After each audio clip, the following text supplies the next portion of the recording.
Max Verstappen va-t-il faire le coup du siècle? Pour l'OM, un nouveau slogan à jamais les premiers de la Ligue 1 la semaine du 20 octobre 2025 et Pau qui confirme son statut de leader du top 14. Et en le disant, ça me paraît encore plus fou. On en parle cette semaine sur Papier Bulle. Comment ça va, Bulle? Bulle, tu n'as pas allumé ta caméra, je t'en prie, change ça. Si, si, vraiment. Ah putain, j'ai pas ta caméra. Hop là, j'ai ta caméra. Tout va bien, Bulle? Je On te vois. recommence ou ça? Non, on recommence pas, tout va bien, c'est les aléas du live. Mais D'accord. toujours pas en live, mais tranquille. D'accord. Sinon, oui, ça va. Ça va très Oui. bien. On sort d'un week-end où on était ensemble, une Eh partie oui, du week-end.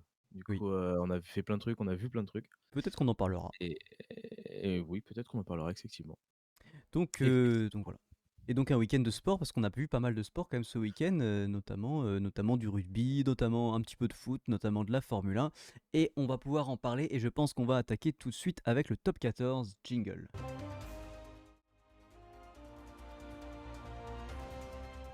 Alors, on a du coup vu deux matchs ensemble de top 14 ce week-end. On a vu tous les deux, donc Stade Rochelet, US Montauban et Section Paloise, Stade Toulousain. Et donc on va en parler. Alors, on va peut-être commencer voilà, par faire un petit point sur les autres matchs qui ont eu lieu. Donc, on a une belle victoire de l'Aviron Bayonnais face à Clermont. Donc voilà, Clermont un peu à l'image de La Rochelle qui galère sur ce début de saison et l'Aviron qui confirme quand même son statut de favori après l'année dernière. Voilà, il y a eu une.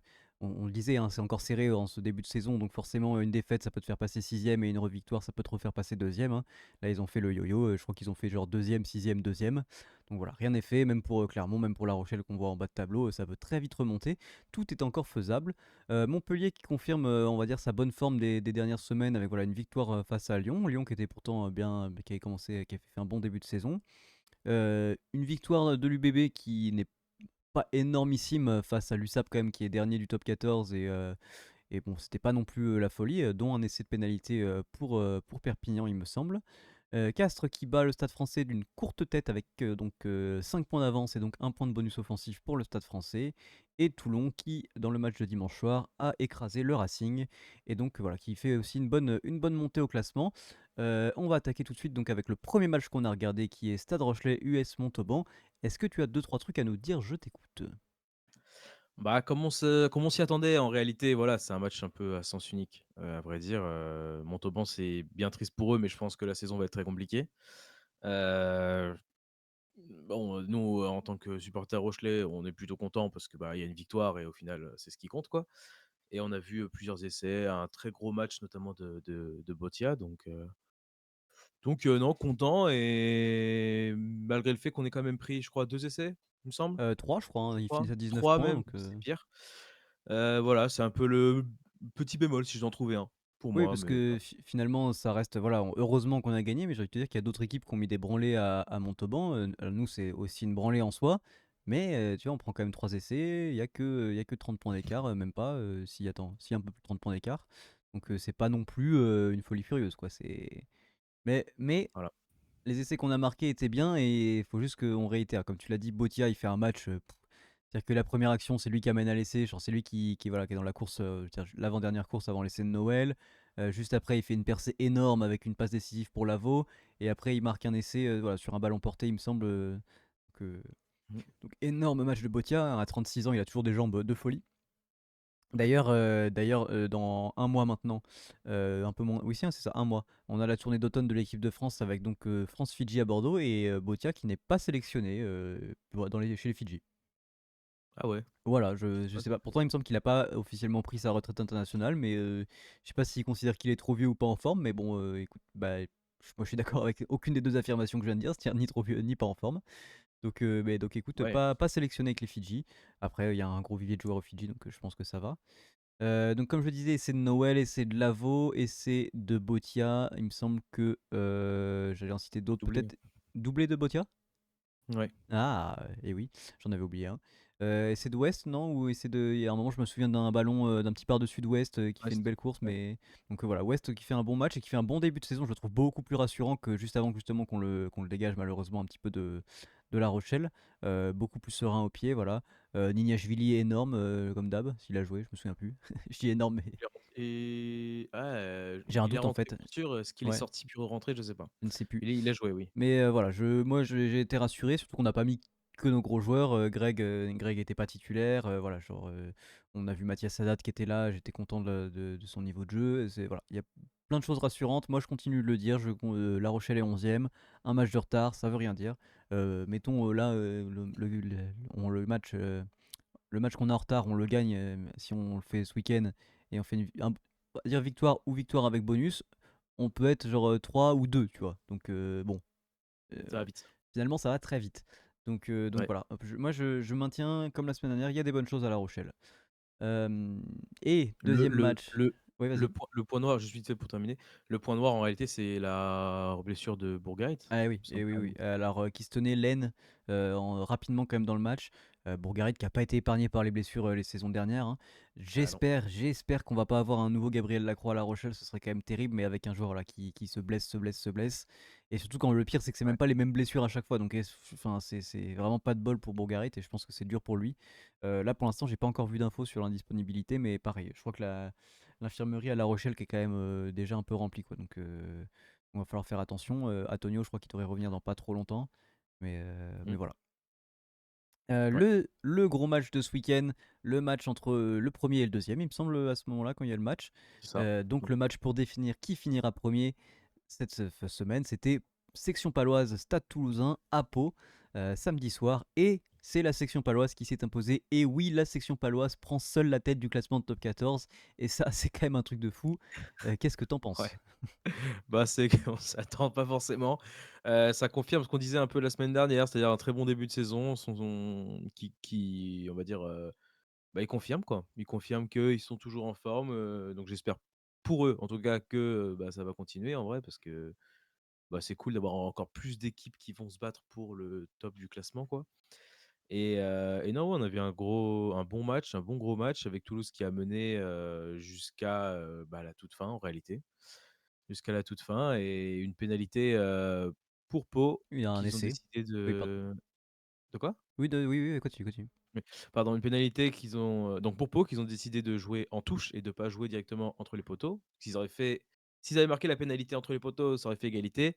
Ils ont décidé de la jouer en touche et de jouer un ballon porté. Bah, ça a réussi, ils ont réussi à marquer l'essai, transformer, donc ça a fait qu'ils ont gagné le match plutôt qu'un match nul. Donc bah, déjà pour ça, bah, bon panache et félicitations, ça c'était trop cool à voir franchement. On en parlait tous les 2 à ce moment-là exactement, on disait: «Bah, si ça passe, c'est exceptionnel, Si ça passe sinon, pas, on bah, les tant pis, faut insulte. essayer». Oui, si ça passe pas, on les insulte, tu vois, c'est risqué aussi. Mais non, voilà, c'est ouais, une bonne fin de match, enfin, un bon match en général, en fait, mais Oui, la fin de oui, match aussi était très bonne, ouais. bah exactement. Surtout qu'on a eu un peu peur. Alors voilà, on va réitérer nos propos de la semaine dernière sur la cohérence et on va dire surtout la régularité de l'arbitrage sur tous les terrains et de semaine en semaine. Donc il y avait 23-23 à la 84e, 85e, il me semble. Et donc là, une pénalité pour Toulouse, pardon, pour passer à 26-23. Une pénalité qui est, mais alors, dans les commentaires la semaine dernière sur le TikTok, on a osé nous dire que justement il n'y avait pas écran du joueur toulousain parce que c'était le Bordelais qui allait le chercher. Bah alors expliquez-moi là quelle est la différence cette semaine parce que alors là le Toulousain mon pote genre il siffle un joueur qui serait sur la ligne et qui empêcherait le Toulousain de revenir derrière son ruck et de jouer la balle. Mon pote, si ça c'est pas chercher un truc, le mec il se fait à peine toucher, il est en mode ah je peux pas passer. Ah non, ah là je ne peux pas passer. Et surtout que enfin le mec est en train de marcher de dos, il fait aucun effort, genre c'est juste qu'il s'attendait pas à ce qu'il y ait un mec là. Je vois bah oui bah donc du coup c'est quoi? En fait tu vois, littéralement, tu peux pas demander au joueur de la section de s'écarter, de laisser un trou de 3 mètres juste pour que le mec puisse revenir en arrière. Parce qu'il revient en arrière, il prend la balle, il passe, bah il n'y a plus de défense. Mmh. Donc en fait là tu peux rien demander au défenseur. Donc cette pénalité pour moi elle est inexistante. Et déjà, donc voilà on en parle encore de régularité, mais surtout, autant la semaine dernière on parlait de régularité dans les matchs avec pas d'enjeu. Là pour le coup il y a un enjeu énorme. Enfin, cette pénalité elle est vraiment très très très dure quand on sait que c'est probablement une pénalité de la gagne et qu'encore une fois bon, elle est en faveur de Toulouse. Euh, je dis pas que c'est la faute des Toulousains, mais bon, voilà, ça peut être insupportable.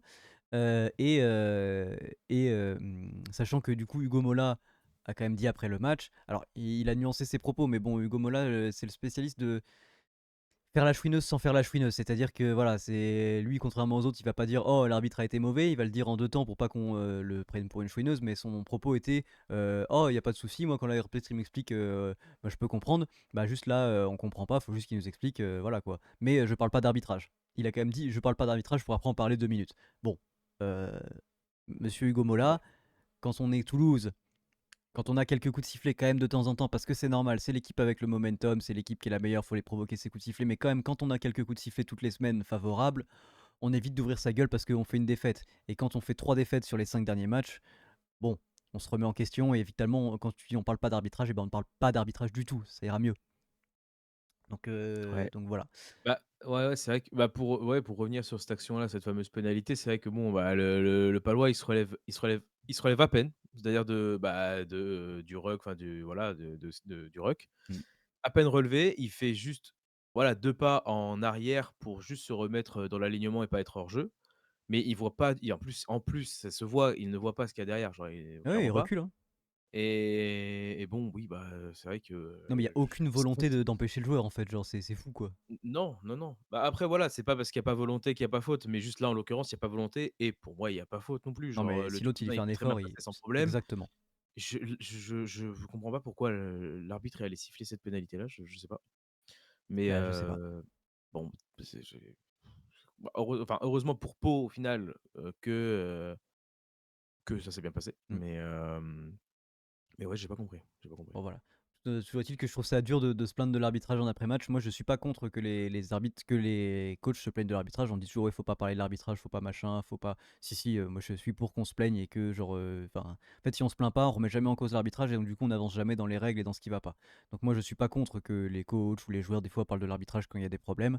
Bon, pas dans ce contexte-là, monsieur Mola. On ne parle pas de l'arbitrage quand on a été relativement favorisé, quand même, genre sur une décision juste avant la fin du match, et que la défaite, elle est logique. Après, il le dit, la défaite, elle est logique. C'est pas contre Pau qu'il en a. Mais bon, moi, je trouve ça dur de parler de l'arbitrage dans ce match-là quand tu sais qu'il y a des coups de sifflet qui sont en ta faveur, quoi. C'est ça, c'est ça. Donc voilà, donc Pau voilà, qui confirme donc son statut de leader, effectivement, assez étonnant, même si voilà, ils faisaient une bonne fin de saison, c'est peut-être pas eux qu'on attendait qui allaient confirmer en tout cas cette saison. Mais en tout cas pour l'instant, voilà, 23 points et Pau qui confirme avec 3 bonus quand même. Donc voilà, C'est ça. un classement Mmh. qui risque d'être chamboulé dans les prochaines semaines, mais en tout cas pas mal d'équipes qui potentiellement en sortant les doigts peuvent jouer la gagne sur tous les matchs en fait, c'est ça, c'est-à-dire que ce soit Toulouse, que ce soit d'autres, enfin tout le monde peut battre tout le monde, j'ai l'impression, sauf sauf l'USM et sauf l'USAP, mais sinon dans le reste tout le monde peut battre tout le monde et ça va nous donner un top 14 relevé cette année et ça va être pas mal intéressant, C'est ça, il je me semble que la pense. semaine prochaine, en plus, il y a Montauban-Perpignan, je crois. Ah ben oui, c'est ce qu'on disait. Je crois que donc là voilà, on a donc eu 7 journées. Déjà la sixième c'était un record. Je crois que c'était la première fois qu'il y avait deux équipes qui n'avaient gagné aucun match au bout de 6 journées. Donc là voilà, 7 journées, encore plus de records. Mais normalement la semaine prochaine, on aura enfin un vainqueur entre ces deux équipes. Sauf s'il y a match Sauf nul, mais s'ils là, font match vraiment, nul. Mais là vraiment, vraiment, venez, on fait des prolongues, genre même si c'est du championnat et tout, genre venez, on déclare qu'il y a un gagnant. Parce que match nul, ce sera pas possible. ouais, ce serait terrible. Enfin, ce serait terrible. Ce serait un peu rigolo pour l'anecdote, mais ce Ah serait un peu bah, terrible. ce qui serait terrible, ce serait surtout que s'il y a match nul, ça veut dire qu'on va. Ils vont faire genre 15 journées sans, probablement sans victoire, quoi. Ouais. Ça peut être très drôle, hein. Donc non, non, alors, bon, sans faire des pronos, moi j'espère quand même une victoire de l'USM, on va pas se mentir. Bah, en tout cas, vu le début de saison, l'USM mérite plus que, l'USAP selon moi, quoi. Ah, c'est-à-dire que, ouais, au final, ils prennent des grosses branlées, mais je sais pas ce que ça va donner, hein. Parce qu'ils ont quand même C'est pris les points là où il y avait des points à prendre, le nul et le bonus qu'ils ont pris, et ils les ont pris, donc écoute, à voir. ouais, c'est ça. À voir ce que ça donnera la semaine prochaine. Et bah écoute, je crois qu'on a fini sur ce petit point rugby. On va passer sur un petit point sport méca. Et tout de suite, pas de jingle, mais changement de scène. Voilà. Avec cette magnifique scène sur Max Verstappen, on évoquera ce sujet plus tard, mais comme ça vous laisse le temps de lire. Bon, je suppose qu'il va pas falloir un quart d'heure pour lire, mais ça vous laisse quand même le temps de lire. Donc ce week-end, Grand Prix des États-Unis, Grand Prix d'Austin. On va commencer par la Formule 1 et après on fera un petit mot Moto GP. Donc Grand Prix sprint à Austin. Donc qualif sprint Verstappen, Norris, Piastri pour le top 3. Double DNF des McLaren sur cette course sprint avec voilà un gros carambolage peut-être inévitable au Voilà. premier virage. Voilà, 4 voitures qui arrivent de fond au premier virage, malheureusement bah, ça passe pas. Bon voilà, c'est compliqué de dire à qui est la faute. Tout le monde a essayé de passer. Ouais, il y a pas vraiment de enfin, il y a pas réellement de fautif, en fait, parce que bon, Alonso, il a un peu «la place» entre guillemets, bah, Hülkenberg, il avait la place sans problème et Ouais, tout. ouais. Norris, bah, il passe, il y a la place au moment où il passe, il freine certes très tard, mais il y a la place au moment où il passe. Ça oblige Piastri à refermer, mais de manière, de refermer l'angle de manière très brute. Mm. Du coup, forcément, bah, de tourner sur Hülkenberg, ça fait un sandwich avec Alonso. et après ça vient taper Norris, bah, parce qu'un choc est inévitable, quoi.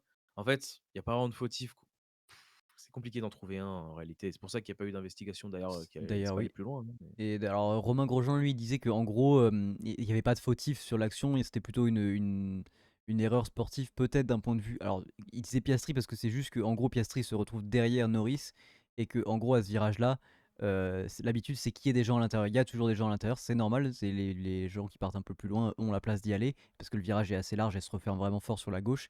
Et qu'en gros, Norris, effectivement, essaye de recroiser et que recroiser à ce virage-là, c'est risqué. Qu'en fait, il disait qu'on a globalement vu personne le faire parce que justement, tu sais qu'il y a des gens à l'intérieur. Et donc, Grosjean disait que c'est pas, il n'y a pas de pénalité ou quoi que ce soit à mettre, mais que c'était optimiste, même si c'était le move qu'il voulait faire parce qu'il avait fait un meilleur freinage et une meilleure attaque que Norris. Que en gros, c'était peut-être trop risqué d'avoir essayé voilà, de plonger à l'intérieur et de recroiser à ce moment-là. ouais, Donc voilà. bah, voilà, peut-être, ouais. Donc mais faute à pas de chance quand même au final sur le contact. Je pense, oui. Donc victoire de Verstappen qui reprend du coup d'un coup 8 points effectivement sur les deux McLaren. Et donc juste après on a une qualif pour le Grand Prix avec Verstappen, Norris, Leclerc. Verstappen qui a pu effectuer qu'un seul tour en Q3 et qui malgré voilà ce raté qui l'empêche de faire un deuxième tour sur les timings, bon il C'est finit vrai, quand même 3 dixièmes devant le deuxième, il n'y a pas de souci mon pote, t'inquiète pas. normal. Voilà, Max Verstappen est chaud patate, vraiment, c'est un truc de fou. Bah, on va en reparler justement avec ce petit habillage. Et donc, résultat en course, donc, bah, comme le podium, comme la qualif finalement, avec Verstappen, Norris, Leclerc, malgré un Leclerc qui a fait une bonne partie de la course en deuxième position, sur un premier relais en soft avec des défenses énormissimes sur Norris, vraiment quelque chose de fou. Ouais, Et pendant qui une d'ailleurs quinzaine de est. tours, ouais. Ah ouais, ouais, vraiment avec des pneus soft Ouais, morts, mais bon, alors aidé par le fait qu'il y ait beaucoup de dégradation de pneus sur les voitures suiveuses et que du coup c'était un peu plus facile de défendre, mais quand même des défenses à montrer dans toutes les écoles de pilotage évidemment. oui. Et un deuxième relais du coup en pneu médium qui a donné à peu près la même chose du coup où il est repassé devant Norris et où il a pu défendre pas mal de tours avant de se faire voilà, déposer quand même par Norris. Mais Bah, une Norris grosse avait plus de défense. rythme, avait quand même plus de rythme que Leclerc, ça se voyait, hein, sur la course, Bah sur la course évidemment. mais voilà, comme on a l'habitude et on les connaît un peu, on sait très bien que, celui qui a le plus, comment dire? Je sais pas, mais l'instinct pilote, je trouve, c'est Leclerc. Donc en fait, que ce soit pour les freins, la défense et éventuellement s'il y a besoin de doubler, d'attaquer, si ça avait été dans l'autre sens, je pense que Leclerc aurait pas mis autant de tours que Norris à passer, quoi. Voilà. Voilà, c'est Bah, mon avis, mais Bah, non, on crèvera peut-être l'abcès après, mais enfin non, on va autant le crever maintenant parce que ce sera le sujet un peu d'après. Mais moi je pense que Leclerc est un meilleur pilote que Norris et qu'il y a quand même pas mal de gens, enfin pas pas mal de gens sur la grille, mais en tout cas d'autres gens qui sont derrière Norris au championnat qui sont des meilleurs pilotes que Lando Norris, hein. Ça c'est, on y reviendra. je pense aussi. Donc voilà, donc finalement course, donc podium Verstappen, Norris, Leclerc. Donc Verstappen qui encore une fois prend des points donc sur les McLaren. Hamilton quatrième et Piastri cinquième. Donc voilà, Piastri qui au final au classement pilote se retrouve donc à 346 points, seulement 14 points maintenant devant Norris et Verstappen à 40 points derrière Piastri avec donc 306 points et donc seulement à 34 points, non, combien? 36 points de, non, toujours pas, 26 points 26, ouais. 26 points seulement de Norris, on va y arriver. Qui est Euh, quasiment une victoire oui, à un un 25-0 DNF, en quoi. fait, hein. Voilà, c'est Ce donc qui peut arriver, ce qui peut arriver vite, il y a des grands prix risqués, il reste du Qatar entre les murs, du Brésil où ça peut sortir, voilà, le Qatar, c'est pas entre les murs, mais le Qatar, il y a quand même pas, c'est le Qatar, il y a pas des si entre le virages. Qatar, c'est un gros désert, de baisers, et l'espace de sortie est énorme. Ah ok. Qatar, c'est pas non, Pourquoi je c'est veux pas Qatar entre les murs moi? Las Vegas, peut-être un peu entre les Las murs? Vegas, un peu entre les murs, mais moins de risques, je pense quand même sur Las Vegas de se sortir. Oui, je pense. Au vu du tracé. Donc non, non, mais écoutez, on verra. Mais donc voilà, autant en parler tout de suite, comme vous le voyez sur l'habillage. On a fait. Alors, il y a plein de scénarios où Max finalement est champion, c'est ça qui est assez fou. Des scénarios vraiment faisables, hein, même des scénarios où il gagne pas toutes les courses, où Norris fait une victoire, où il suffit qu'il y ait un DNF de Piastri, ou même juste des 5e places, comme là il nous fait actuellement des 5e, 6e places. Il y a beaucoup de scénarios. Alors, nous, on n'a pas choisi de faire voilà, une extrapolation compliquée, mais vous en trouverez plein sur TikTok, et voilà, si vous faut, on les republiera. Mais juste à savoir que quelque chose qui est pas infaisable, c'est que Max gagne toutes les courses et que si Max gagne toutes les courses qui restent, comme je le mettais, il suffit que Piastri fasse plus d'une fois troisième et c'est mort, c'est fini. Max sera champion. Donc là, on se retrouve quand même dans un cas de figure où un truc qui a genre un mois était peut-être un petit peu Inconcevable, envisageable, mais presque. pas trop non plus. Où là, Mmh. vraiment, Max champion, c'est plus un truc déconnant du tout. Genre, c'est un truc où là, potentiellement, Max va gagner un 5e titre. Genre, là, c'est faisable. C'est un truc de baiser. Ouais, et s'il le fait, hein, mais ce sera exceptionnel, hein. Sa remontée sera folle. Il s'est retrouvé à un moment à plus de 100 points de Piastri, pardon. Et là, il se retrouve déjà qu'à 40 points, alors Ouais. qu'il était, par exemple, la semaine dernière à plus de 60 déjà. Ouais, bah, ouais. Donc en réalité, ça va très, très, très vite et puis bon, on connaît Max Verstappen, on sait, la détermination de ce garçon donc c'est clairement pas impossible, qu'il puisse faire quelque chose, pas vraiment pas impossible. Bah, sachant que là, il roule quand même, d'après ce qu'on voit, plutôt, sans pression, tu vois? Contrairement à l'année dernière où il se faisait rattraper, où voilà, ça Ouais, faisait des erreurs, il était pas content de la voiture.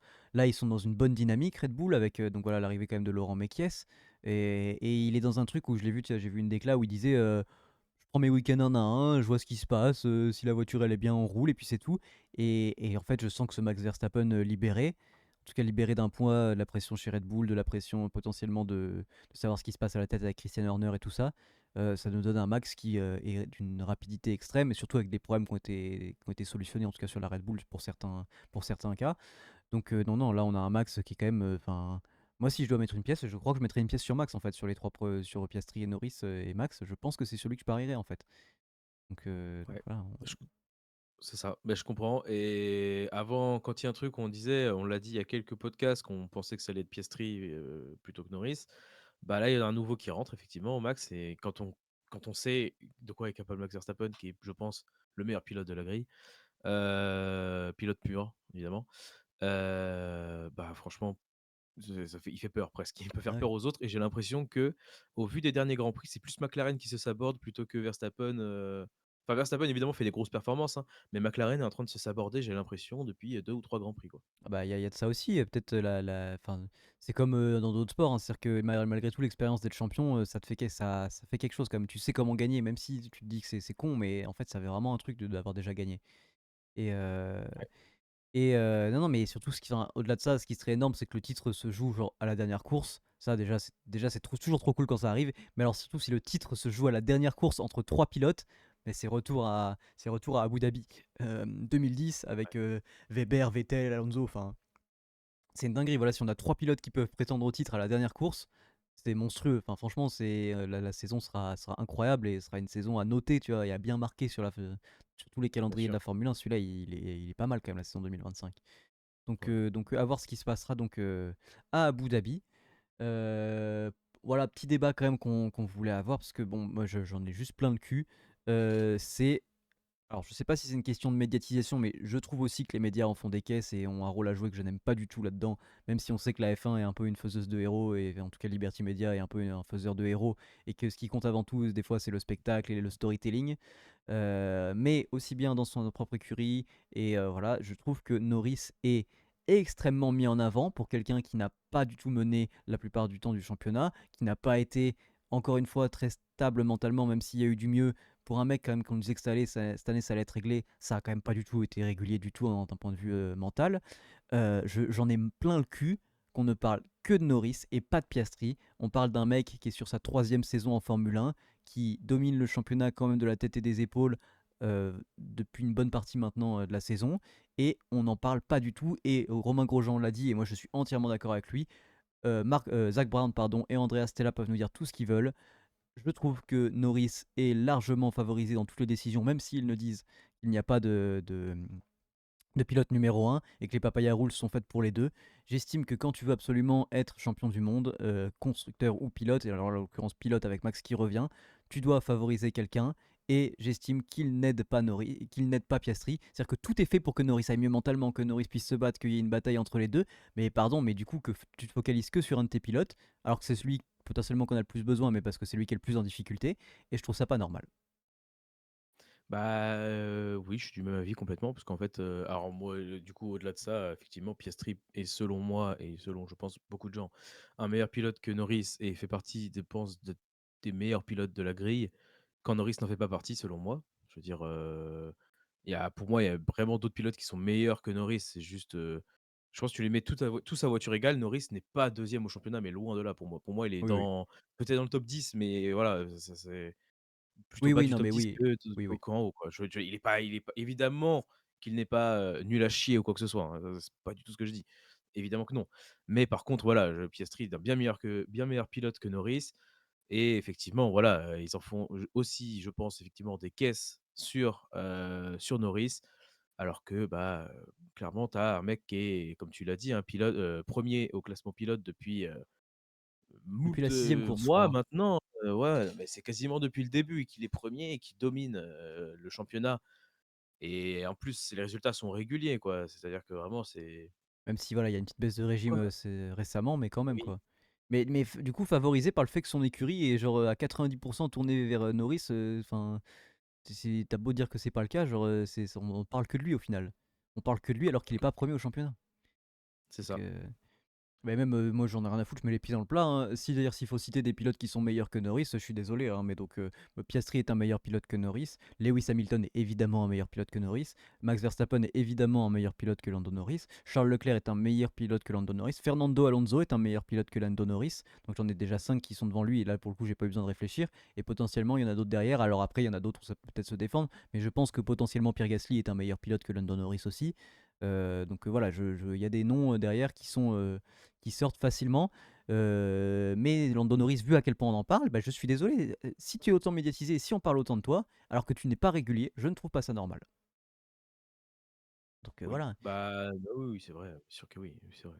Non, mais en Et fait, ça se voit au comportement sur la piste des pilotes, c'est-à-dire qu'il y a des pilotes qui, bon là, il y en a qui sont pas aidés avec leur voiture, je pense notamment aux Alpine, par exemple, mais genre, il y a des pilotes qui, ça se voit au comportement qu'ils ont sur la piste ou qu'ils ont eu sur la piste les années précédentes quand ils pouvaient un peu se battre, que, bah, le comportement est bien différent que celui de Norris, quoi. Norris a l'impression que enfin, c'est compliqué pour lui, encore il le fait un peu plus cette année, mais c'est compliqué, d'aller dépasser, d'aller faire un frein et cetera. hmm. Il le fait enfin j'ai l'impression que la plupart des dépassements de Norris, c'est peut-être qu'une impression ou voilà, tu me diras ce que tu en penses, mais pour moi, c'est, la plupart des dépassements, c'est en ligne droite avec un DRS ou voilà, c'est quand il peut dépasser facilement en tout cas, quoi. Bah, c'est sûr que quand il faut aller mettre les roues ou aller prendre des. En fait, après, je peux l'entendre parce qu'il a dit que lui, c'était pas son style de pilotage et que jamais il changerait de style de pilotage et où il se pervertirait pour être champion du monde et qu'il sera, s'il doit être champion du monde, il sera champion du monde avec son, en même temps, gentleman driver. Mais je trouve aussi que c'est une manière de se défendre, de dire qu'en fait, t'es pas capable d'aller mettre les roues ou d'aller faire des grosses attaques, genre potentiellement risquées. Mais tu peux faire des trucs risqués en faisant en sorte que ça passe, tu vois. Donc, et en étant un peu vicieux envers l'adversaire et tout. Et lui, pas du tout, il a pas de vice. Et dire que t'as pas de vice parce que t'as pas envie d'en avoir, c'est facile, mais c'est aussi une façon de se défendre parce que t'es pas capable en fait de l'avoir ce vice. Ouais. Donc je trouve ça un peu facile. Après, on n'enlève rien à Norris, c'est pas un mauvais pilote du tout, je sais pas ce qu'on dit, mais je trouve qu'on en fait beaucoup trop. Alors que voilà, c'est vraiment pas le meilleur pilote et qu'il y en a, je suis désolé, il y a un jeune, comme on le redit, il y a un jeune derrière, qu'il est premier depuis le sixième Grand Prix, je crois, du championnat, et que c'est lui qu'il faudrait soutenir et que c'est lui qu'il faudrait aider et que son écurie est pas du tout tournée vers lui et que c'est quand même vachement dommage. Sachant quand même que dans la remontée de Norris, il faut noter une décision qui pour moi est ultra contestable. Je veux dire, le Royaume-Uni, la FIA et tout le monde a fait en sorte que Norris gagne pour le storytelling parce que c'était bien, il gagnait son Grand Prix chez lui qu'il avait jamais gagné parce que c'est un grand breton, tout ça. Je veux dire, on s'en bat les couilles. Non mais voilà, c'était vraiment presque un choix qui a été fait et je suis désolé, c'est pas normal. Et en Australie, ce 25-0 infligé par... non, peut-être pas parce qu'il finit peut-être 9ème ou un truc comme ça, je dis peut-être une connerie, mais Piastri et Norris qui font la même erreur au même endroit et vraiment genre c'est la même et juste Norris a de la chance dans le sens où sa voiture part et c'est à dire que vraiment en fait il y a des points, des gros points mis par Norris où il a pas fait des meilleures courses que Piastri, c'est juste un peu du bol. Là où je trouve que les courses où, où Piastri met beaucoup plus de points, c'est vraiment sur des erreurs de Norris ou un bien meilleur niveau que Piastri et pas sur le même cas. Et quand tu regardes la saison, en tout cas là où les points sont marqués et le niveau intrinsèque des deux pilotes, Piastri est largement au-dessus, mais vraiment, genre, enfin, je voudrais qu'on arrête de faire semblant, on arrête de faire en sorte qu'il y ait un débat. Piastri est au-dessus de Norris, en fait, pour moi, il n'y a pas de débat. Bah, oui. Donc voilà. Mais là, il s'agirait de faire un choix et j'espère quand même enfin, j'espère, on va dire, pour Piastri qu'ils le feront rapidement ce choix bah, de le privilégier à Norris parce qu'en fait, parce que c'est bien de les laisser se battre, qu'ils se battent, de éventuellement même privilégier d'ailleurs le deuxième pilote apparemment, c'est ce qui a l'air en tout cas de se Mhm, passer. Mais quand tu vois un mec, remonter comme un coucou qui revient et qui est déjà, et qui est plus qu'à 40 points de repasser devant tes 2 pilotes, mhm. faut peut-être, Ouais, mais alors, commencer à pencher un peu. la déclat d'Andreas Stella, c'est-à-dire qu'ils ont dit qu'ils feraient le choix quand ça commencerait à devenir dur, donc là potentiellement qu'ils devraient le faire, mais qu'ils feraient le choix en fonction du momentum, d'après ce que j'ai compris, hein. Donc à tout moment, ils sont quand même capables de privilégier Lando Norris, hein, alors qu'il est derrière. Donc voilà, alors que bon, tu vois par exemple ce week-end, là ils font au départ ils sont 3 et 5, non ils sont 2 et 5, Norris il se fait doubler, bah Norris au premier tour, vas-y, il essaie de ralentir Hamilton pour que Piastri puisse se coller à Hamilton, j'ai dit genre pendant 3-4 tours, de toute façon il a des meilleurs pneus que Charles, donc autant laisser Charles attaquer, et genre pour que Piastri puisse se dépasser, mais ça c'est une stratégie qui est même pas envisageable dans la tête de McLaren. Enfin bref, Voilà, bon, je pense qu'on a Et passé assez de temps déjà sur McLaren. oui, On va peut-être, voilà, rapidement, je te laisse nous faire un petit débrief de MotoGP qui roulait ouais. aussi ce week-end, même si beaucoup moins d'enjeux du côté du MotoGP. Voilà, beaucoup moins d'enjeux, effectivement. Et puis en plus, c'était un Grand Prix très très tôt pour nous le matin, puisque c'était en Nouvelle-Zélande. Donc, bon, à 6 heures du matin, Grand Prix. Donc, autant vous dire que suivre ça, c'est compliqué. Mais bon, on va quand même en parler un petit peu. En termes de qualification, on a eu Fabio Quartararo qui a signé sa cinquième pole de la saison, qui est sa deuxième meilleure saison en termes de pole. Après, j'ai plus l'année, mais peut-être, Voilà, du titre, non? je sais pas si c'est l'année du titre ou même une autre année. Ok, Parce que les qualifs, c'est un exercice hyper particulier, notamment en moto, peu importe. par rapport aux courses. Mais voilà.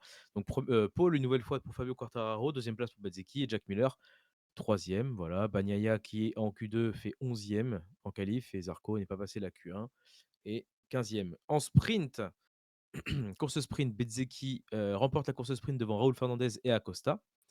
Fabio Quartararo est vachement descendu, il a fini septième.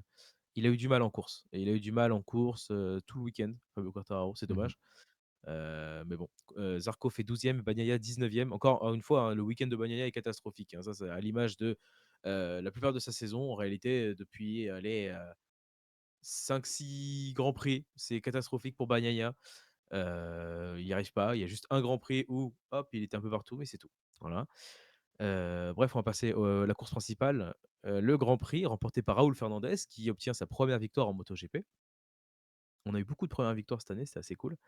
2e place pour Di Antonio et troisième place pour Marco Bezzecchi qui fait le plein de points cette semaine et qui va se ressentir au classement, dont je vais parler juste après. Fabio Quartararo fait 11e, donc marque quelques points, c'est 3 points je crois, mais c'est pas énorme.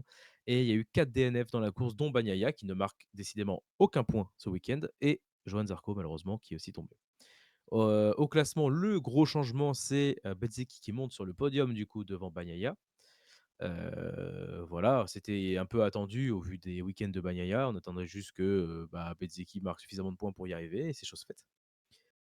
Donc il y a eu ça et l'autre changement aussi, c'est la victoire de Raúl Fernandez qui le fait passer dans le top 10 et qui fait sortir malheureusement Zarco du top 10.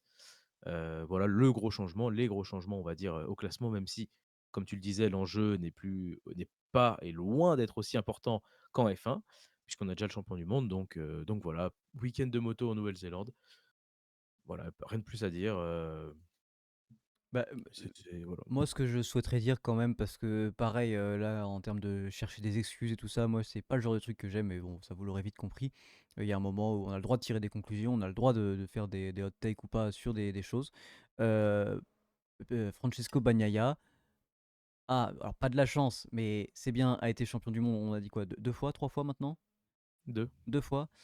On nous dit que les années où il est champion du monde, la deuxième, il y a quand même Jorge Martin qui est là pour se battre et tout. En vrai, c'est pas vraiment le cas. Il a une moto qui est bien supérieure et Jorge Martin est là parce que Jorge Martin prend des risques et parce que Jorge Martin fait des pôles énormes et parce que Jorge Martin roule comme un malade. Les années où Francesco Bagnaia a de la concurrence, où Francesco Bagnaia, alors j'allais dire, n'a pas la meilleure moto. Bon, Marc Marquez a la même moto que Francesco Bagnaia, hein, donc voilà. Francesco Bagnaia n'y arrive pas en fait, tout simplement. Francesco Bagnaia ne gagne que quand il a toutes les cartes en main pour gagner. Et Francesco Bagnaia Ouais. fait des erreurs. Francesco Bagnaia n'est pas capable de résister à la pression. Donc à un moment, il faut le dire. L'année où Fabio fait son titre, Fabio fait son titre facilement parce que Bagnaia, quand il faut remonter et faire des gros résultats, même quand Fabio est pas là, chute. Donc, je veux dire, voilà, il y a un moment, il faut le dire aussi. Bagnaia est un pilote très bon quand il a toutes les cartes en main pour le faire, mais que quand il y a de la difficulté derrière, Bagnaia n'est plus le pilote qu'il est. C'est ça, bon, on l'a bien vu l'année dernière, hein, quand, Jorge Martin, gagne le titre. Il le gagne parce que lui, il fait les efforts, il y va et il pilote. En réalité, vraiment, voilà et c'est vraiment un très bon pilote. Donc Bagnaia perd son titre parce que, il a pas les mêmes pour moi, les mêmes talents, je trouve, que Jorge Martin et cette année, en plus de ça, il a un coéquipier qui, est l'un des meilleurs pilotes de tous les temps, forcément, quant à ça, compliqué pour, Bagnaia et j'ai l'impression que c'est étonnant, mais j'ai l'impression que, tellement de différences qu'ils ont pas la même moto. Alors que je c'est sûr, enfin, ils ont la même moto, hein, mais c'est impressionnant à quel point, c'est hyper différent entre Marc Marquez cette année et Bagnaia. Donc ouais, effectivement, pareil, Bagnaia qui est un champion qui a pas, pour moi, énormément de panache, énormément de voilà, il a Je sais pas, j'ai du mal aussi avec Bagnaia, ouais. Bah oui, oui, c'est difficile de lui apporter du crédit quand tu vois son incapacité à se battre dès qu'il y a de la difficulté, quoi. C'est ça, Donc exactement. voilà. Et bon, ouais, écoutez, on va finir ce petit point sport méca. Donc on a déjà fait le top 14, on a déjà fait le sport méca. Vous savez vers quoi on va? On va vers le football. Et tout de suite, petit jingle. Je pense qu'on va commencer par l'APL parce qu'il y a moins de choses à dire. Hop, et donc ce week-end de PL qui s'est terminé en plus lundi soir. Donc on a dû attendre voilà, hier soir au moment où on enregistre pour avoir les résultats du week-end. Et ben écoute, je te laisse en parler un petit peu. Voilà, résultat du week-end, comme tu as dit, ça va être un point assez rapide parce qu'il n'y a pas de, il y a pas de grand-chose à dire en réalité. Chelsea a gagné contre Nottingham Forest 3-0. Chelsea qui remonte bien au classement. City Everton, c'est quoi, ça s'est conclu sur un 2-0, doublé de Erling Haaland et retour notamment de Ryan Cherki. Ça fait du bien de le revoir sur les terrains. Voilà, on espère qu'il va reprendre du niveau. Mais déjà, le peu de temps qu'il a joué contre Everton, j'ai vu quelques highlights, etc. C'est bien. Il est en jambes. Il est là, il est Mhm. en jambes. J'ai vu aussi, il a perdu beaucoup de poids, par rapport à quand il était à Lyon, en tout cas quand il est Oui. arrivé juste à City. Voilà, ça se base aussi, je pense, sur de l'alimentation et cetera, qui est bien meilleure, en tout cas, Mais là. alors, je crois que c'est une constante quand même à City parce que quand tu regardes les interviews de Nasri quand il est arrivé à City aussi, c'est les premiers trucs qui lui sont arrivés, hein. C'est-à-dire que Pep, il déconne pas il est en mode tu fais 10 grammes de trop par rapport à ce que j'ai prévu, bah tu joues pas. Globalement, je crois qu'ils sont Ça, assez stricts là-dessus et Pep est assez strict là-dessus sur les conditions physiques des joueurs. c'est ça et puis bon, bah, voilà, ça a l'air de bien se passer quand même au final, donc tant mieux pour Cherki et j'espère qu'on le reverra, plus rapidement sur les terrains et beaucoup plus que ce qu'on l'a vu là. Arsenal a gagné aussi 1-0 face à Fulham, le leader qui, bah, reste leader sur, le plus court des écarts.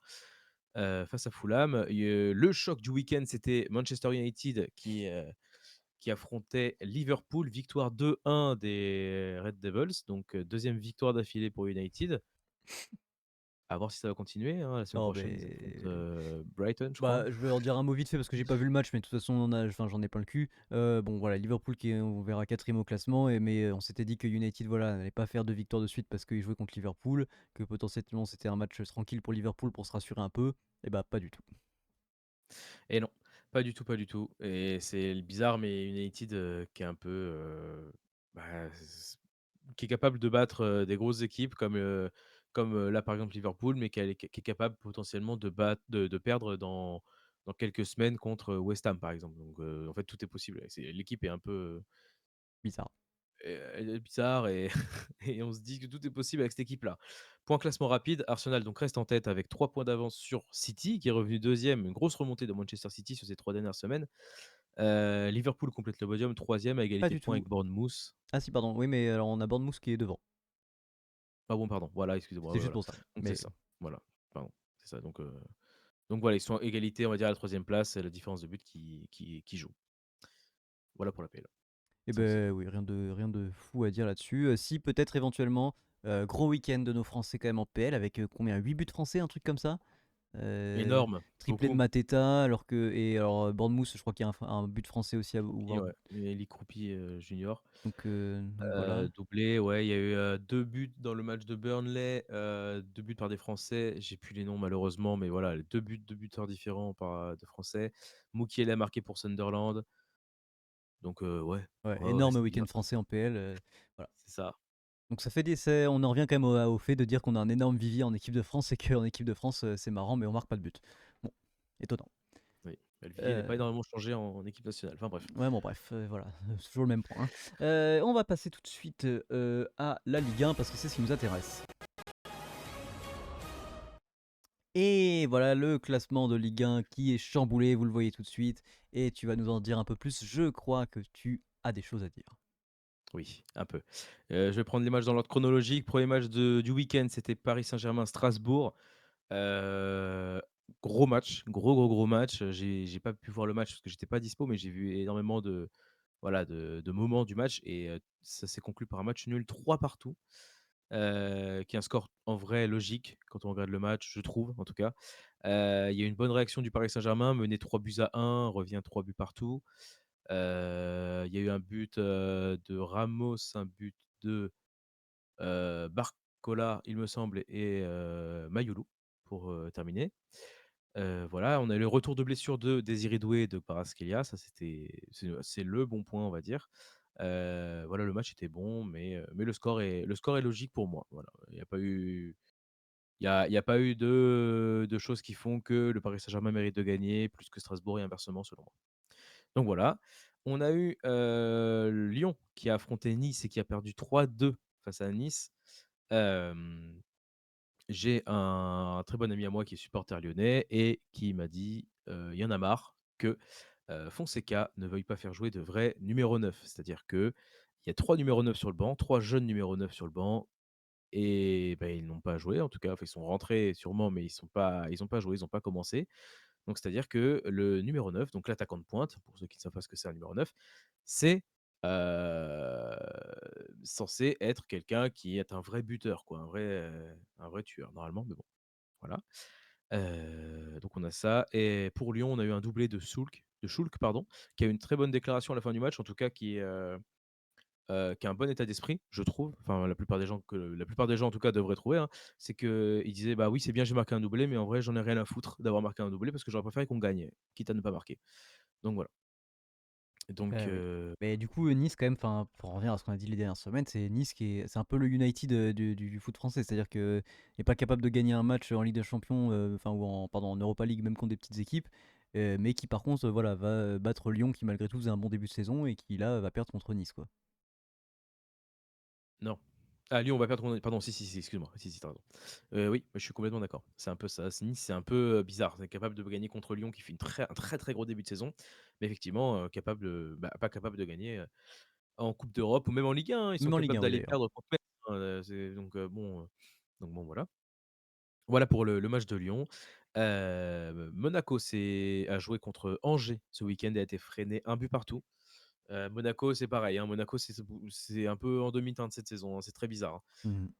Et ça va aller faire un match nul, contre City et 2 semaines après, ça va faire un partout contre Angers. Bon, Oui, Angers voilà, qui est avant-dernier et qui était dernier peut-être même avant, mais qui est avant-dernier de Ligue 1.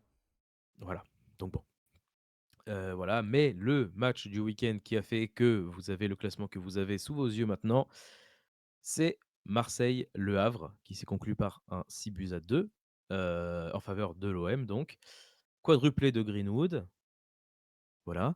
Heu, pour le premier but marqué du match par Le Havre. Et ensuite, il y a eu une action qui est, heu, qui va porter à débat. En tout cas, on va, je pense, un peu en parler. C'est-à-dire que, sur le premier but de l'OM, qui est un but sur penalty donc, comment dire? Je sais plus quel attaquant de l'OM, mais en tout cas, C'est un pas attaquant de Aubameyang? l'OM Je se dirige vers la surface de réparation, sûrement, peut-être, crois que c'est Aubameyang. je me rappelle plus, mais voilà. Se dirige vers la surface de réparation et le défenseur central, donc Gauthier Lloris, qui n'est autre que le frère d'Hugo Lloris, voilà, fait une main qui, en tout cas est volontaire ou non, mais en tout cas la position n'est pas du tout naturelle, donc la main, elle est totalement, logique. La faute, elle est logique. Le carton rouge, il est logique. Le penalty ne l'est pas. Parce que la main, elle est évidente, elle est en dehors de la surface de réparation, mais apparemment, la VAR n'a pas fonctionné ou je ne sais pas quoi, ou la VAR ne l'a pas appelé, je ne sais pas. Mais penalty pour l'OM. Bon, bah, penalty donc but, hein, parce que bon, marquer un penalty, c'est bien plus simple que de marquer un coup franc, évidemment. Par contre, voilà, on revient sur le fait que c'est pas normal que la VAR n'ait pas appelé l'arbitre, du centre. Il me semble que je sais plus qui c'était, mais j'ai pas envie de dire de conneries, peut-être Turpin, je sais pas. Mais voilà, que la VAR n'ait pas appelé l'arbitre central pour au moins aller voir et qu'il se fasse une idée lui-même, ce n'est pas normal. Pour moi, il y a carton rouge, oui. S'il y a carton rouge, il n'y a pas pénalty Oui, c'est puisque ça que la j'allais double dire. peine, apparemment, n'existe plus, mais apparemment, là, elle a existé. Voilà. Donc, pour moi, s'il y a carton rouge, il y a coup franc. S'il y a pas carton rouge, enfin, s'il y a pénalty, il y a carton jaune. Voilà, c'est ça que je veux dire surtout. Bah, c'est surtout Donc voilà, enfin voilà, comme tu dis, c'est cette histoire de double peine. C'est-à-dire que oui, effectivement, là pour le coup, l'arbitre central, il y est pour rien. Lui, il peut pas savoir s'il est en dehors de la surface ou dans la surface, genre au moment où, donc voilà. Après, il peut faire appel à la VAR lui-même, non? Enfin, s'il est pas du tout sûr, parce que là, en l'occurrence, enfin, il doit y avoir un doute quand même dans son esprit, parce que bah, si le truc c'est qu'il y est pas au final, c'est quand même que lui, c'est fou qu'il ait pas de doute au final, tu vois. Donc voilà. Après, effectivement, c'est une mauvaise décision quoi qu'il arrive, dans le sens où il y a la double peine. C'est-à-dire que, enfin, c'est bon, c'est triste, ça tombe sur Marseille parce que j'ai envie de dire qu'eux, ils y sont pour rien. Mais bon, quand tu Oui, vois qu'ils se plaignent sur des matchs, quand ça joue contre d'autres équipes, qui sont mal arbitrées, bon voilà, ils ont aussi des coups de sifflet en leur faveur parce que là, en l'occurrence, voilà, c'est soit il y a penalty et il y a pas carton rouge et soit il y a, enfin, il y a carton rouge mais il y a pas penalty. En l'occurrence, là, l'arbitre les a bien aidés en mettant les 2 quoi. Donc oui. voilà. Et puis Heu, bon, voilà, tu perds un défenseur central. Bon, même s'il y a le changement qui intervient tout de suite où on fait rentrer un défenseur central à la place d'un attaquant, mais pour moi, en tout cas dans l'état d'esprit, je pense, de la plupart des gens, la double peine n'existait plus, sauf évidemment gros truc de fou, oui, évidemment, énorme tu où un sautes avec les mec, 2 pieds en avant dans la bouche du joueur, effectivement, il y a rouge et il y a penalty, bon, mais sur les mains, j'ai quand même rarement, enfin, j'en ai pas vu en fait. Je n'ai pas vu de match récemment où sur une main dans la surface, il y a eu penalty et rouge. J'en ai vu aucune. voilà. C'est pour ça, je comprends pas, à moins que, la ligue ait décidé de réinstaurer la double peine, mais personne n'est au courant.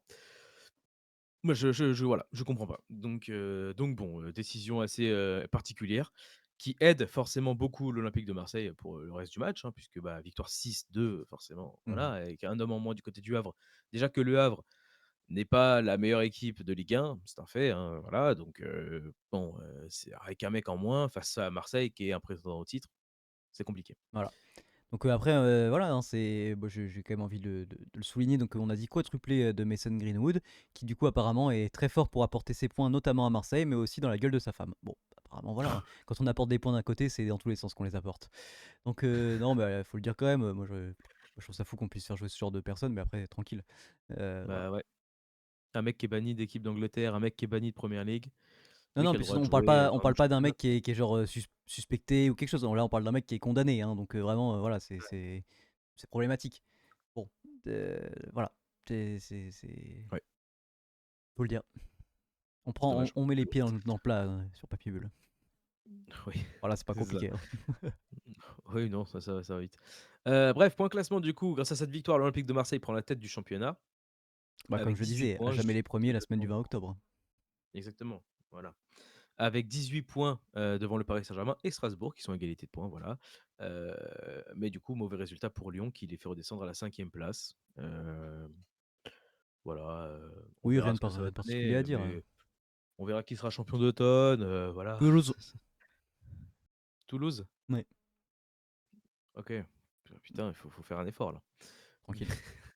OK. Tranquille, tranquille. Voilà pour le point Ligue 1. On va faire rapidement sur les autres championnats qu'on a eu ce week-end. On a eu le, Klassiker en Bundesliga entre le Bayern de Munich et le Borussia Dortmund. Victoire de buts à 1 du Bayern de Munich avec des buts notamment de Kane, encore, Voilà. et de Michael Olise, Bon, on peut en parler un qui met petit un peu quand petit même parce but de que filou. on l'a vu. Pour le coup, On a vu on une a vu partie une du partie du match, match. oui. Dortmund, enfin, en tout cas sur ce match-là, pas du tout aidé, par l'arbitre, hein, pour le coup, enfin, il y a vraiment des décisions, en fait, pas de décisions graves, mais par contre toutes les décisions où potentiellement ça pouvait aller dans un sens comme dans l'autre, n'allaient que dans le sens du Bayern. C'est-à-dire que vraiment, Mmh. les contacts où les 2 joueurs arrivent en même temps, c'est pour le Bayern.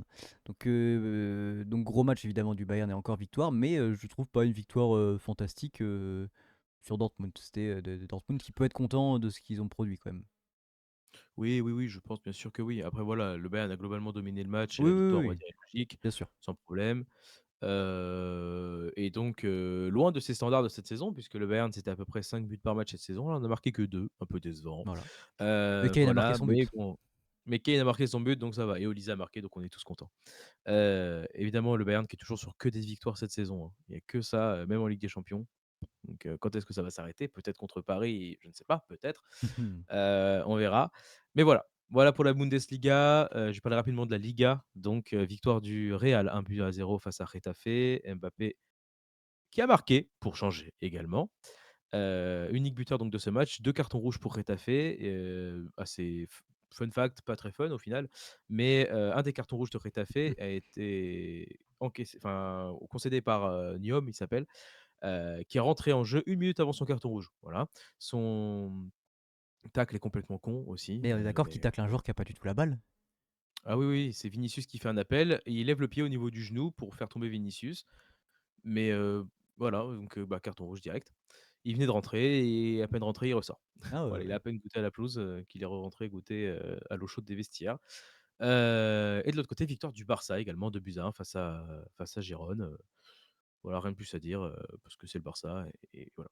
Heu, OK, et ben je crois qu'on a fait le heu, tour, j et non? rapide, ouais. Ouais, Bah, je vais faire le point Bodo quand même. Il y a un petit oui, point bien Bodo à sûr, faire. comme toutes les semaines. Voilà, Bodo qui donc va jouer mercredi en Ligue des Champions, enfin qui ouais, c'est ça, face à Oui, Galatasaray et qui en championnat joue ce week-end face à Sarpsborg 0-8, victoire 5-2 et comme le week-end précédent, ça ne bouge pas. Bodo reste deuxième du championnat, à 1 point des Vikings, mais avec un match en moins. Voilà, on a du coup, comme vous l'avez bien entendu, une semaine de Ligue des Champions, enfin de Coupe d'Europe en règle générale en réalité. Donc voilà, on va voir ce que ça va donner. Est-ce que le PSG va continuer sur sa lancée? Est-ce que Lyon et Lille également? Est-ce que Nice va encore perdre? On ne sait pas, on se demande. Et est-ce que Strasbourg va confirmer? On verra ça. On en parlera la la semaine semaine prochaine. prochaine, exactement. Très bien, et ben je crois qu'on a fini un peu le tour des championnats réguliers et des championnats récurrents.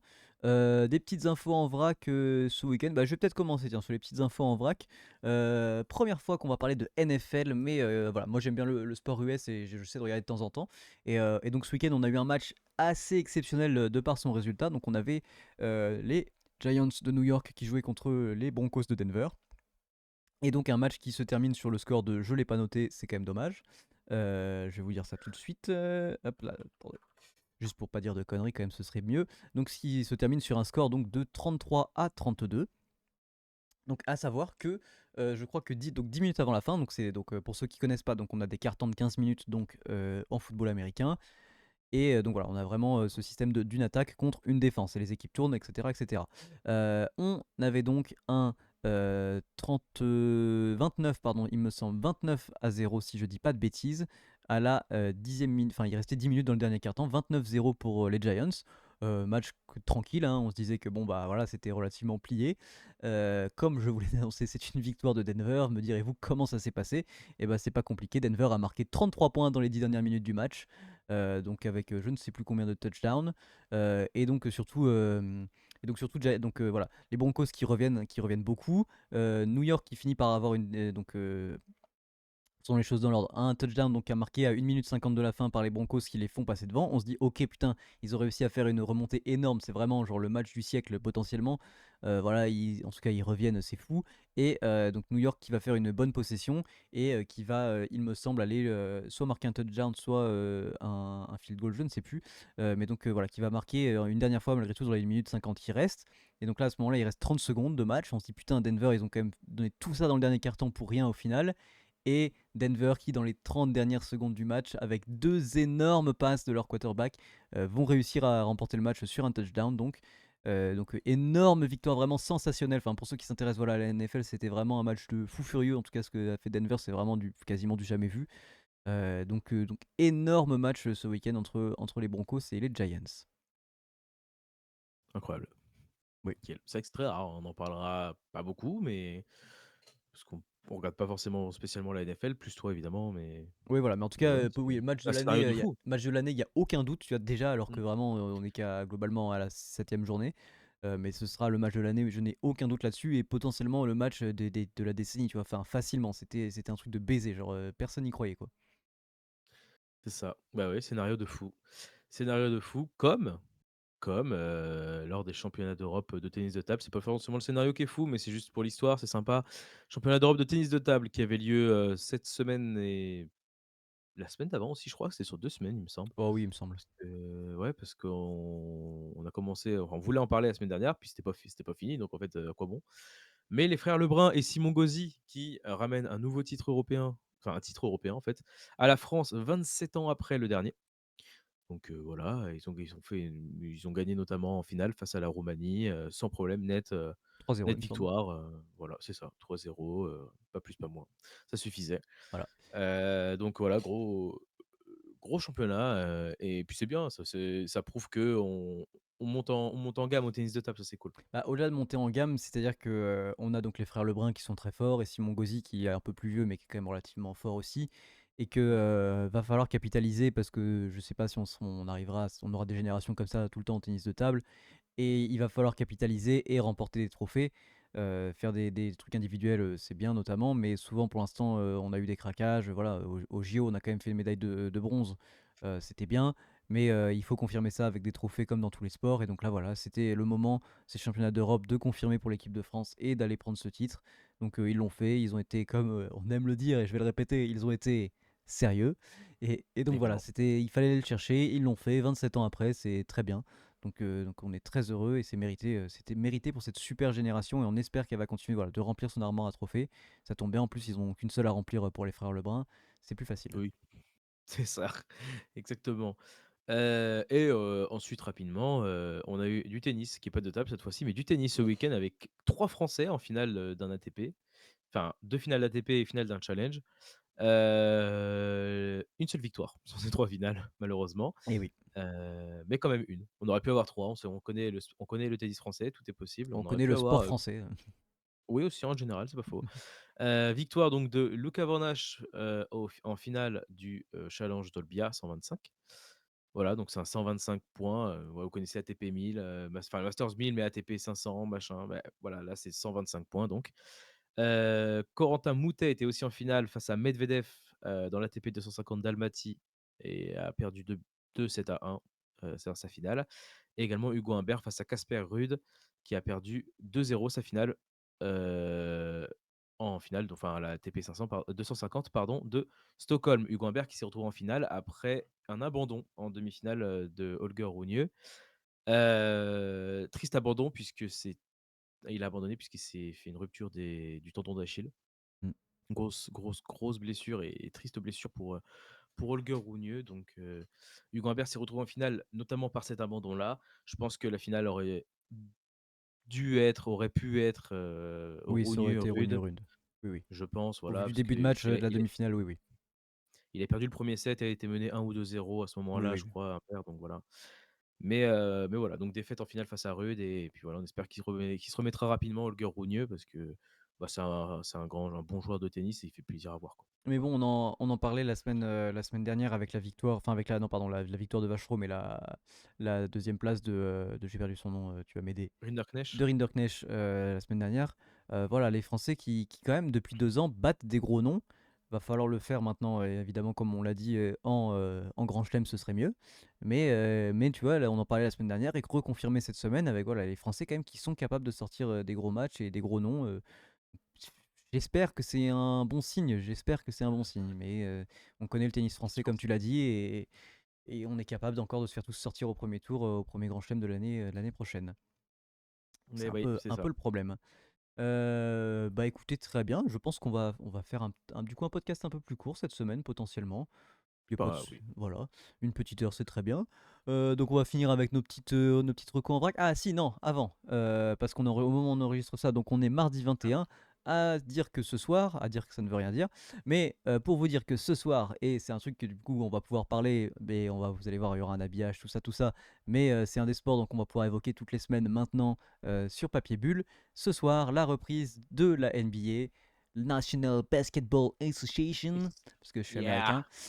Voilà, avec 2 matchs ce soir, donc le match du MVP en titre et donc des champions en titre, donc avec OKC qui affrontera Houston, le deuxième de l'année dernière du côté de l'Ouest, et un Lakers Warriors, un match un peu plus classique malgré pas forcément les résultats énormes des Lakers et des Warriors la saison dernière, mais un classique de début de saison, en tout cas en NBA. Oui, c'est ça. Voilà. Et on peut peut-être en profiter, petite pub, pour un ami à nous qui lance son émission et qui lui va suivre tous les matchs tous les soirs et va pouvoir vous en parler tous les jours. Donc la prolongue NBA sur les réseaux sociaux et sur Twitch. Voilà, petit débrief relativement tous les matins. Après, je vous invite à vous tourner vers lui si vous voulez des infos. Mais si vous aimez le basket, voilà, c'est sur lui qu'il faut aller et vous C'est aurez ça. tout ce qu'il vous faut. C'est ça. Tous les jours des posts le matin, tous les jours des lives le matin en fin de matinée, pour parler des matchs de la veille, des analyses et cetera, plein de choses, bref, Et surtout voilà, quelqu'un suivez, c'est passionnant. qui s'y connaît bien plus que nous et qui va être capable de parler de C'est ça, tous les effectifs, de tous les joueurs des effectifs et d'avoir des trucs un peu plus poussés que nous. Donc voilà, si exactement. vous aimez le De basket, très bonnes allez-y. connaissances. De très grandes connaissances en effet, ouais. En effet, en effet. Et ben on va enchaîner un peu avec voilà, les petits trucs qu'on a pu écouter ou voir cette semaine. Écoute, on va pouvoir parler d'un truc un tout petit peu, tiens, parce qu'on a tous les deux regardé au moins le premier épisode, donc on va pouvoir en parler. Bah écoute, je te laisse, tiens, vas-y.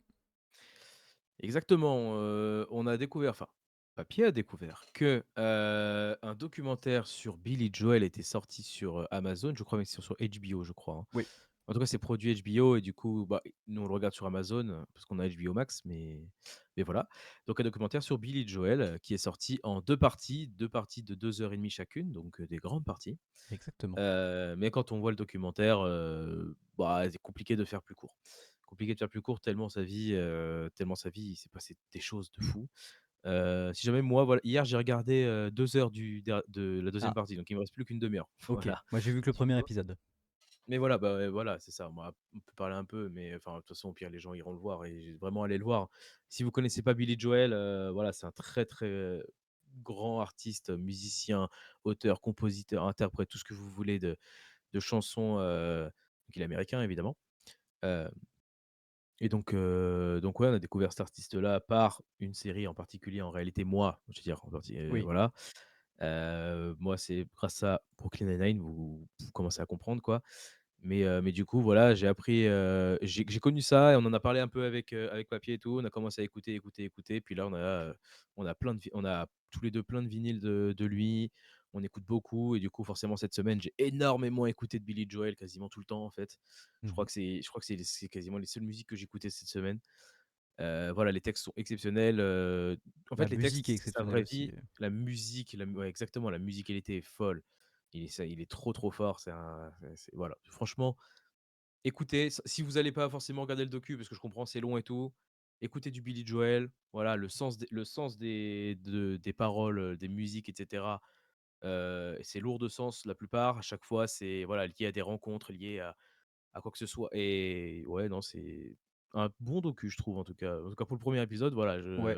très bon docu, quoi. Non, puis au-delà de ça, enfin justement, moi je vous conseille quand même d'aller écouter le docu, même si vous justement si vous connaissez pas, et peut-être même de commencer par le docu, parce que en fait ça justifie le docu explique vraiment. En tout cas, moi je trouve m'a vraiment aidé à comprendre de pourquoi on le connaît pas en Europe. En fait, c'est de par ses choix de carrière, ses choix de producteur, ses choix de labellisation et tout ça, de maison de disques, et qui sont vraiment poussés par une volonté bah, en fait tout est poussé par des choix artistiques vraiment. C'est-à-dire qu'il y a aucun moment où il y a des choix d'argent, où il y a des choix voilà ce qui a toujours compté pour lui principalement c'est sa musique et ce qu'il avait envie de faire.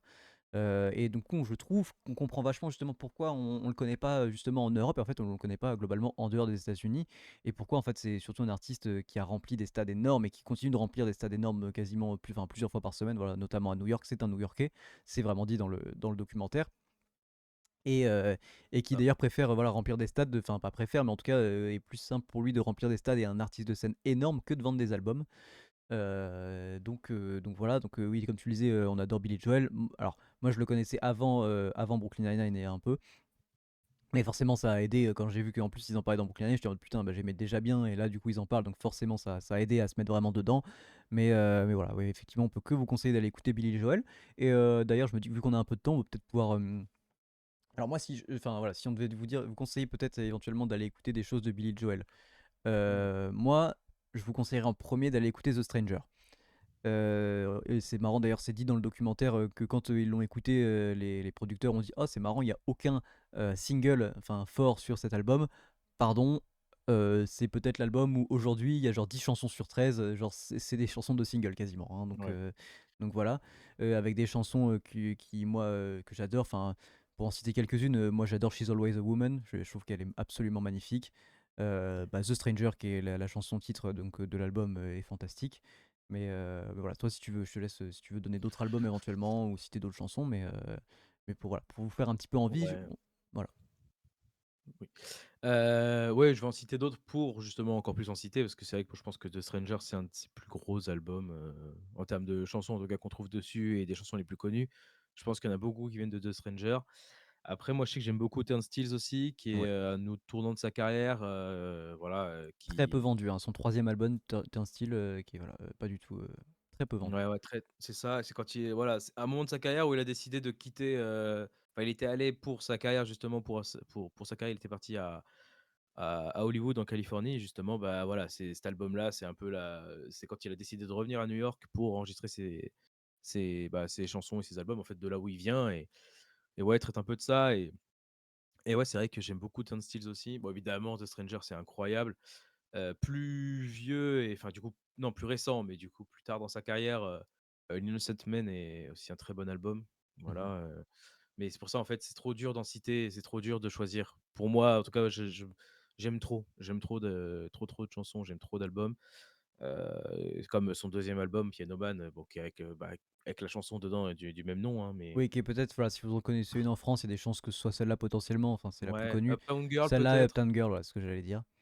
Mais voilà, Billy Joel qui est un artiste immense. Et justement, c'est intéressant ce que tu dis justement sur le Turnstile et son retour à New York. Je trouve que le documentaire montre aussi un truc qu'on connaît pas du tout en France.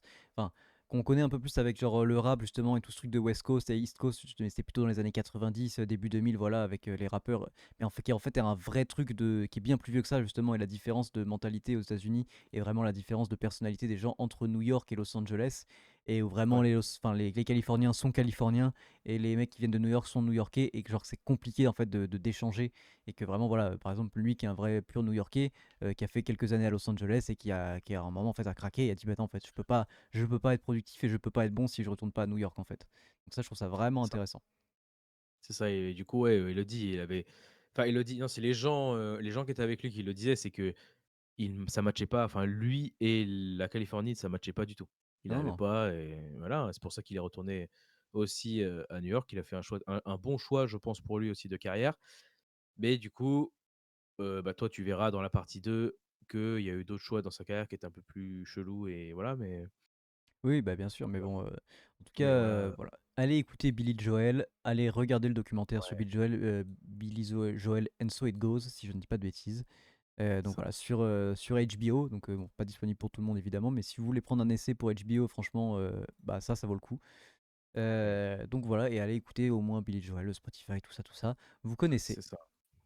C'est ça, c'est ça. Non, mais voilà, mais pour revenir, c'est vrai que Billy Joel, en vrai, ça s'écoute un peu tout seul. Ah ouais, Voilà, franchement, oui. en fait, c'est tellement beau de par, même juste la musique en Ouais, si vous elle-même est comprenez pas, on s'en fout, la exceptionnelle. mélodie et tout, enfin, La mélodie, c'est exceptionnel et puis les paroles, après, si vous approfondissez dans les paroles, le sens des paroles et tout, c'est c'est vraiment de la incroyable. pour le coup, c'est vraiment un côté poésie parce qu'il y a rien Ouais, de, enfin, c'est pas des thèmes, enfin, c'est vraiment des thèmes classiques de chansons, mais la façon dont c'est raconté sont vraiment très cool. Et alors pour le coup, c'est vrai que c'est des textes très personnels. Quand tu vois le documentaire, c'est ah oui, effectivement les textes sont encore plus compréhensibles quand tu sais ce qui lui est arrivé en fait. c'est ça. Donc voilà.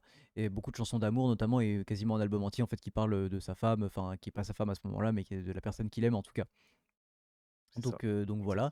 Exactement. Donc voilà, pour ce petit point Billy Joel, ça nous ferait plaisir. Je pense qu'on en refera et peut-être même on se fera peut-être une tier Ouais, list. je pense. Ce serait bien de faire une petite tier list Billy Oh Joel. oui! Oh oui, bonne Chanson idée ou ça. album, mais je pense que ça peut être peut-être chanson, ce serait bien. Ouais, très Un bonne petit idée. top 50 ou un truc comme ça. Donc voilà. Moi, pour les autres choses que j'ai vues, cette semaine, j'avais très envie de commencer un peu à découvrir le cinéma de Bong Joon-ho. Que je connaissais évidemment peu de nom et que je savais ce qu'il avait fait, j'avais déjà vu des images et tout, mais que je n'avais jamais rien regardé. Donc j'ai commencé ce périple cette semaine avec Parasite. Donc voilà, Oscar du meilleur film en 2019, si je ne dis pas de bêtises. Et peut-être même Oscar du meilleur réalisateur, je crois, pour Bong Joon-ho. Ouais, Il me semble. possible. Donc j'ai commencé cette semaine donc par Parasite. Je pense que je vais me faire cette semaine probablement Memories of Murder. Ce sera déjà très bien. Donc voilà. Et j'ai regardé aussi le documentaire de Seb et Sofiane sur Canal+, qui s'appelle Souvenir. Donc très très cool, rien de fantastique, hein, mais ça, voilà, c'est un documentaire, pour ceux qui ont l'habitude de regarder des documentaires, ça change un peu sur le ton et sur la façon dont c'est traité. Donc c'est eux voilà, qui parlent à travers certains souvenirs et objets qu'ils ont ramenés de leur périple, qui parlent donc de 4 pays qu'ils ont visités, qui sont donc la Corée du Sud, l'Afrique du Sud, la Roumanie et l'Inde. Et donc voilà, si vous voulez, sous un prisme qui est un peu différent, on va dire, que de ce qui est traité d'habitude dans les documentaires. Donc voilà, ils vont vraiment au cœur de villes qui sont pas Mumbai, qui sont pas forcément Séoul, etc. etc. Donc c'est très intéressant. Et voilà, bah, si vous voulez le regarder, franchement, ça passe tout seul. Ça passe très très bien. Sans être exceptionnel non plus, hein, mais voilà. Donc j'ai regardé ça. Voilà, c'est aussi dans ma watchlist donc bah, moi, petite personnelle On pourra peut-être en parler plus ouais, ouais, profondément c'est ça. la semaine prochaine, ou une autre semaine en tout cas, Peut-être, oui. quand on aura un peu plus de temps. Eh bah écoute, malgré tout 1h10 de podcast, c'est plutôt quand même pas mal. Sympa. Ça reste une semaine classique, j'ai envie de vous dire. Bon et bah écoutez, comme d'habitude, restez, connectés, restez, continuez de suivre tout ce qu'on fait, voilà, sur Papier Bulle.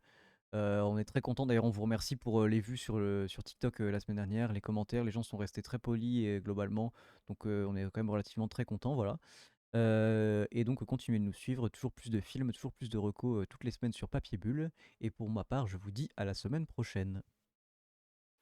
Effectivement, voilà, merci à tous, de nous avoir écoutés, de nous avoir regardés, peu importe, sur ce podcast. Et comme a dit Papier, voilà, merci aussi pour les vues, les réactions, les commentaires et cetera sur TikTok. Le dernier TikTok qu'on a sorti la semaine dernière. Voilà, le but étant aussi de faire réagir et de faire débattre un peu les gens et globalement, comme Papier l'a dit, c'était cordial donc merci pour ça. On se retrouve très vite pour un nouveau podcast, pour la suite donc, de toutes nos petits, voilà, de tous nos petits podcasts. On est assez Nos cool, on a pérégrinations. voilà, voilà, on est assez content de comment ça se tourne, voilà, de suivre aussi ce rythme-là. Donc voilà, merci beaucoup. On se retrouve la semaine prochaine pour un nouveau podcast. C'était Bulle, c'était Papier. Ciao.